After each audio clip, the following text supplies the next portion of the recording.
Hi guys! So ngayong araw magpapagawa ako ng sasakyan. Wala naman malalang problema pero may mga konti lang kailangang ayusin. Naisip ko, ganito rin minsan sa buhay natin.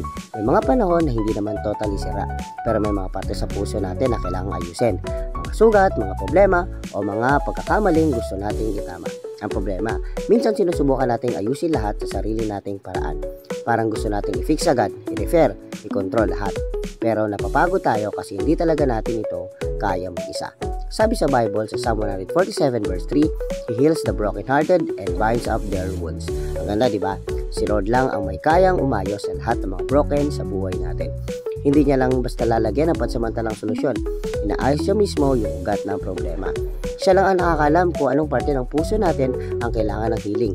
Kasi siya lang ang may original design ng buhay natin. Siya rin ang best mechanic para ayusin ito. Minsan, kailangan lang natin huminto. Hindi para sumuko, kundi para hayaan si Lord ang kumilos. At alam mo, kapag si Lord ang nag-ayos, hindi lang niya ibabalik sa dati, ginagawa niya pa ito na mas maganda. Kung yung dating broken, nagiging buo. Yung dating mahina, nagiging matatag. Yung dating walang direksyon, ay nagkakaroon ulit ng purpose. So kung tingin mo, may mga broken parts ka ngayon, sa puso, sa pamilya, o sa buhay mo, ibigay mo ito kay Lord. Hayaan mong siya mag-repair kasi siya lang talaga ang marunong.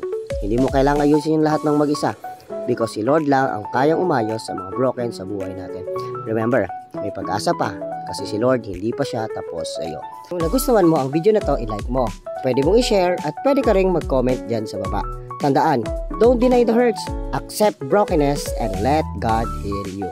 Hanggang dito na lang at kita-kita ulit tayo sa mga susunod pa na video.